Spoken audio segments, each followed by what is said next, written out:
स्वागत आहे आपल्या सर्वांचं या व्हिडिओमध्ये। तर मित्रांनो, आपण आज या व्हिडिओमध्ये फर्स्ट इयर सेकंड सेमिस्टरचा जो सब्जेक्ट आहे अप्लाइड सायन्स याचा आज आपण सिलेबस आणि टोटल मार्क डिस्ट्रीब्युशन पाहणार आहोत अकॉर्डिंग टू स्के स्कीम। ठीक आहे। तर मित्रांनो, तुम्ही या अप्लाइड सायन्समध्ये टोटल सिलेबस तुम्ही बघू शकता। टोटल 6 युनिट्स असणार आहेत तुम्हाला। त्याच्यामध्ये फर्स्ट 3 हे फिजिक्सवरती आणि सेकंड 3 हे केमिस्ट्रीवरती असणार आहेत। त्याच्यामध्ये फर्स्ट युनिट बघा मित्रांनो, प्रॉपर्टीज ऑफ मॅटर अँड कायनेमॅटिक्स 11 मार्कांसाठी हा युनिट तुम्हाला एक्झाममध्ये येणार आहे।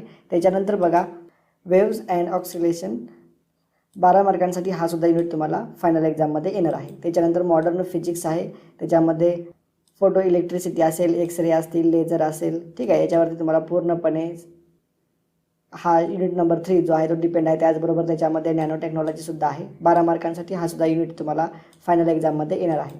नेक्स्ट बघा मेटल्स अँड अलॉय आहे 10 मार्कांसाठी।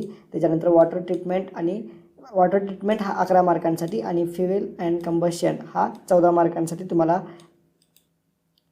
चॅप्टर असणार आहे।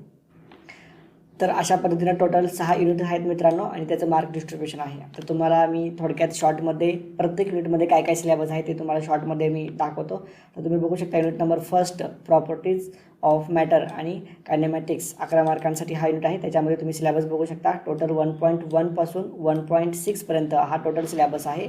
त्याच्यामध्ये 1.1 मध्ये डिफॉर्मिंग फोर्स, रिस्टोरिंग फोर्स आहे, इलॅस्टिसिटी आहे, प्लॅस्टिसिटी आहे, रिजिडिटी आहे। त्याच्यानंतर 1.2 मध्ये स्ट्रेस स्ट्रेन आहे, त्याचे टाइप्स आहेत तुम्हाला, हुक्स लॉ सुद्धा आहे, इलॅस्टिक लिमिट्स तुम्हाला बघायला भेटेल याच्यामध्ये। त्याच्यानंतर 1.3 मध्ये स्ट्रेस स्ट्रेन डायग्राम आहे। त्याच्यानंतर पॉयझन्स रेशो आहे, फॅक्टर्स अफेक्टिंग इलॅस्टिसिटीवरती कोणकोणते फॅक्टर्स अफेक्ट करतात। त्याच्यानंतर 1.4 मध्ये न्यूटन्स लॉ आहे मोशनचा, त्याच्यानंतर त्याचे ॲप्लिकेशन्स आहेत। त्याच्यानंतर 1.5 मध्ये अँग्युलर डिस्प्लेसमेंट आहे, अँग्युलर व्हेलॉसिटी आहे, अँग्युलर ॲक्सेलरेशन आहे। ठीक आहे। खूप सारा सिलेबस आहे तुम्ही बघू शकता। आणि 1.6 मध्ये वर्क आहे, पॉवर आहे आणि एनर्जी आहे। तर अशा पद्धतीने युनिट नंबर फर्स्टमध्ये मित्रांनो सिलेबस आहे। हा सिलेबस तुम्ही प्रॉपर तुमच्या नोटबुकमध्ये लिहून घ्या मित्रांनो, म्हणजे तुम्हाला एक आयडिया येईल की कशा पद्धतीने सिलेबस आहे आणि आपल्याला काय काय स्टडी हा युनिट नंबर 1 मध्ये करायचा आहे। त्याच्यानंतर युनिट नंबर 2 बघू शकता मित्रांनो, वेव्स अँड ऑस्किलेशन 12 मार्कांसाठी हा युनिट आहे। त्याच्यामध्ये तुम्ही बघू शकता मित्रांनो सिलेबस टोटल 2.1 पासून 2.7 पर्यंत टोटल 7 पॉईंट तुम्हाला डिस्कस करायचे आहेत, म्हणजेच स्टडी करायचा आहे त्याचा। त्याच्यामध्ये 2.1 मध्ये तुम्ही बघू शकता साऊंड वेव्ज आहेत, त्याचे ॲम्प्लिट्यूड, फ्रिक्वेन्सी काय असते, time period, wave length, velocity of wave पूर्णपणे तुम्हाला याचा स्टडी करायचा आहे। त्याच्यानंतर 2.2 मध्ये सिम्पल हार्मोनिक मोशन्स आहेत। त्याच्यानंतर 2.3 मध्ये तुम्ही बघू शकता रेझोनन्स आहेत, त्याच्यानंतर कन्सेप्ट आहे त्याची। आणि 2.5 मध्ये अल्ट्रासोनिक वेव्ज आहेत, त्याच्या प्रॉपर्टीज आहेत। आणि 2.6 मध्ये इलेक्ट्रॉनिक्स वेव्स कशा प्रोड्यूस होतात त्याच्याबद्दल तुम्हाला पूर्णपणे माहिती घ्यायची आहे 2.6 मध्ये। आणि 2.7 मध्ये ॲप्लिकेशन्स आहेत अल्ट्रासोनिक वेव्सच्या। ठीक आहे। तर अशा पद्धतीने टोटल सिलेबस आहे युनिट नंबर 2 मध्ये, टोटल 2.1 पासून 2.7 पर्यंत। ठीक आहे। त्याच्यानंतर युनिट नंबर 3 बघू शकता तुम्ही, मॉडर्न फिजिक्स आहे। त्याच्यामध्ये तुम्हाला फोटो इलेक्ट्रिसिटी आहे, एक्सरे आहेत, लेझर आहे आणि नॅनो टेक्नॉलॉजी आहे 12 मार्कांसाठी। त्याच्यामध्ये तुम्ही सिलेबस बघू शकता 3.1 पासून मित्रांनो तुम्हाला 3.8 पर्यंत। ठीक आहे। हा पूर्णपणे सिलेबस आहे।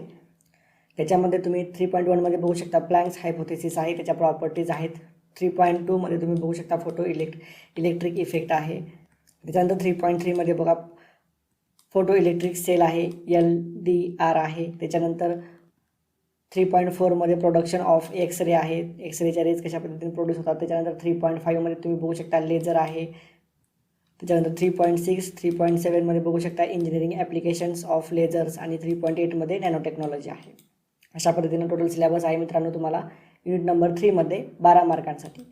त्याच्यानंतर नेक्स्ट बघा युनिट नंबर 4 बघा मेटल्स अँड अलॉय 10 मार्कांसाठी हा चॅप्टर तुम्हाला फायनल एक्झाममध्ये येणार आहे। आणि त्याच्यामध्ये तुम्ही सिलेबस बघू शकता 4.1 पासून ते टोटल तुम्हाला 4.7 म्हणजे टोटल 7 पॉईंटचा सिलेबस तुम्हाला आहे याच्यामध्ये मेटल्स अँड अलॉयमध्ये।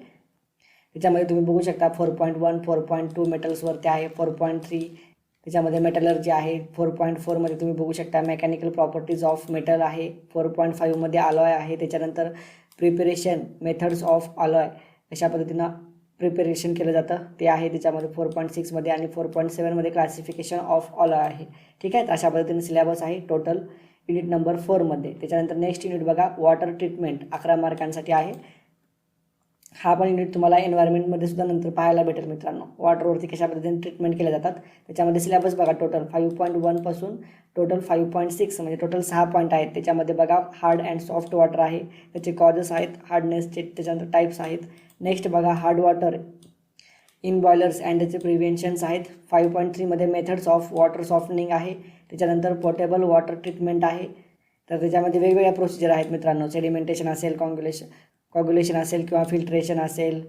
ठीक आहे, या मेथड तुम्हाला याच्यामध्ये बघायला भेटतील. त्याच्यानंतर 5.5 वेस्ट वॉटर ट्रीटमेंट आहे. त्याच्यामध्ये सीवेज ट्रीटमेंट प्लॅनसुद्धा तुम्हाला बघायला भेटेल. त्याच्यामध्ये BOD आणि COD या मेथड्स आहेत, त्याही मेथड तुम्हाला डिस्कस करायला भेटतील 5.5. त्याच्यानंतर pH अँड POH हा एक 5.6चा पॉईंट आहे, तोही तुम्ही बघून घ्या. ठीक आहे, तर अशा पद्धतीने एवढा सिलेबस 5.1 पासून 5.6 टोटल युनिट नंबर 5 आहे वॉटर ट्रीटमेंटमध्ये 11 मार्कांसाठी. ठीक आहे, याच्यानंतर नेक्स्ट आणि लास्ट सिलेबस फ्युएल आणि कंबशन 12 मार्कांसाठी. याच्यामध्ये तुम्ही बघू शकता 6.1 फ्युएलच्या रिलेटेड तुम्हाला पूर्णपणे स्टडी आहे.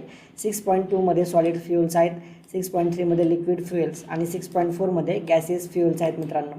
त्याच्यानंतर नेक्स्ट बघा 6.5 ग्रीन हायड्रोजन आहे. 6.6 इलेक्ट्रिकल कंडक्टन्सवरती पूर्णपणे डिपेंड आहे आणि 6.7 सेल आणि बॅटरीज. तर अशा पद्धतीने मित्रांनो सिलेबस आहे युनिट नंबर 6 टोटल 6.1 पासून 6.7 12 मार्कांसाठी. समजलं? तर अशा पद्धतीने मित्रांनो आपण शॉर्टमध्ये आपण सिलेबस आणि मार्क डिस्ट्रीब्युशन बघितलेलं आहे अप्लाइड सायन्सचं या विषयाचं, आणि हा व्हिडिओ ते पूर्णपणे कंप्लीट झालेला आहे. नेक्स्ट व्हिडिओमध्ये आपण अजून एका सब्जेक्टचा आपण शॉर्टमध्ये मार्क डिस्ट्रीब्युशन आणि सिलेबस आपण पाहणार आहोत. तर भेटूयात नेक्स्ट व्हिडिओमध्ये.